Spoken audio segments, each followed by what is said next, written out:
Assalamualaikum warahmatullahi wabarakatuh. Perkenalkan, nama saya Vita Dwi Anggreni Abidin dari Fakultas Hukum Universitas Merdeka Kota Pasuruan. Di video ini saya akan menjelaskan mengenai mata kuliah Hukum Konstitusi untuk memenuhi tugas dari Bapak Ahmad Sukron SHMA. Subtema yang saya ambil yaitu konstitusi dan konstitusionalisme.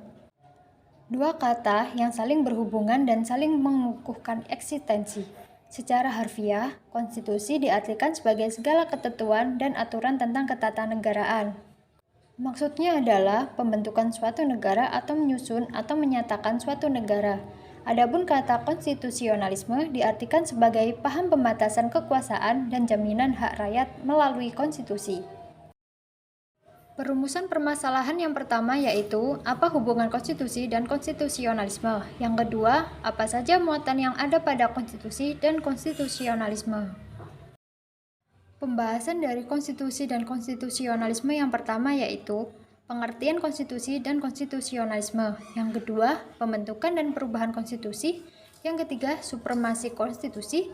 Dan yang terakhir, konstitusi dan peraturan undang-undang di bawah konstitusi. Yang pertama yaitu pengertian konstitusi dan konstitusionalisme. Konstitusi dan konstitusionalisme membahas tentang konstitusi sebagai sebuah produk hukum dan tentang pembatasan kekuasaan demi untuk menjamin kesejahteraan rakyat.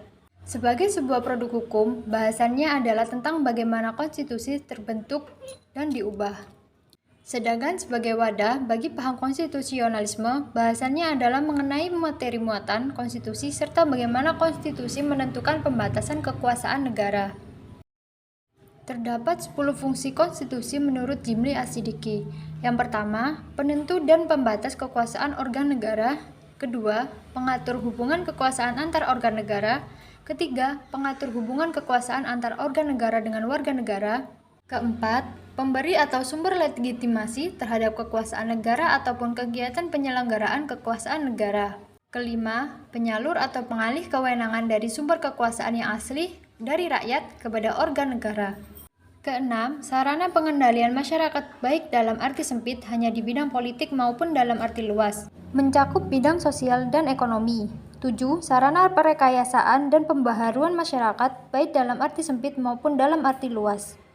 8. Simbolik sebagai pusat upacara atau seremoni. 9. Simbolik sebagai rujukan identitas dan keagungan kebangsaan. Yang terakhir yaitu simbolik sebagai pemersatu. Pembahasan yang kedua yaitu pembentukan dan perubahan konstitusi. Pembentukan dan perubahan konstitusi. Yang pertama, konstitusi yang membentuk negara kesatuan yang berbentuk republik. Yang kedua, konstitusi dapat dikatakan lahir dari sebuah kompromi yang dilakukan dengan cara yang demokratis.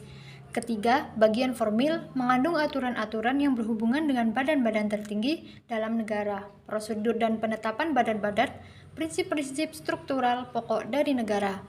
Yang terakhir, bagian material, meletakkan nilai-nilai, maksud dan tujuan yang hendak dicapai negara, demokrasi, keadilan sosial, tata pemerintahan yang baik, perlindungan lingkungan, dan hak-hak dasar manusia atau warga negara.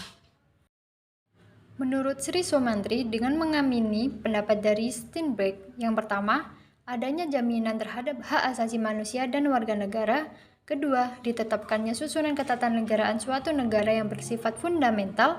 Dan yang ketiga, adanya pembagian dan pembatasan tugas ketatanegaraan yang juga bersifat fundamental.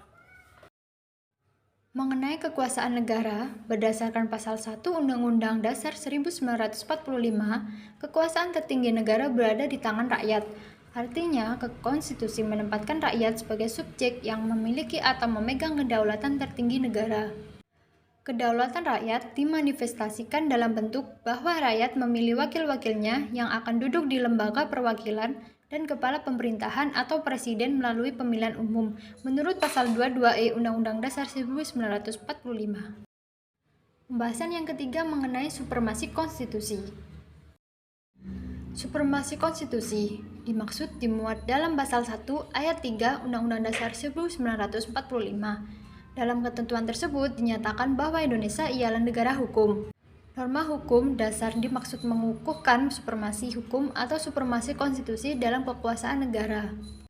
Kekuasaan negara di mana rakyat berdaulat di dalamnya. harus dijalankan di bawah ketentuan konstitusi sebagai hukum tertinggi dalam negara. Supremasi konstitusi tersebut juga dapat dibaca dalam ketentuan Undang-Undang Dasar 1945 yang mengatur tentang kedaulatan rakyat, yaitu pasal 1 ayat 2 Undang-Undang 1945. Pembahasan terakhir yaitu konstitusi dan peraturan undang-undang di bawah konstitusi.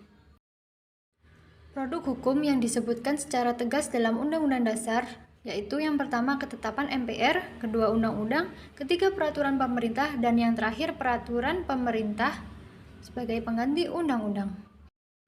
Dalam Undang-Undang Nomor 10 Tahun 2004 diganti menjadi Undang-Undang Nomor 12 Tahun 2011 tentang pembentukan peraturan perundang-undangan yang berisi Undang-Undang Negara Republik Indonesia tahun 1945, ketetapan MPR, undang-undang atau peraturan pemerintah pengganti undang-undang, peraturan pemerintah, peraturan daerah provinsi, peraturan presiden, dan yang terakhir peraturan daerah atau kota. Demikian penjelasan dari saya. Terima kasih dan mohon maaf jika ada salah kata. Wassalamualaikum warahmatullahi wabarakatuh.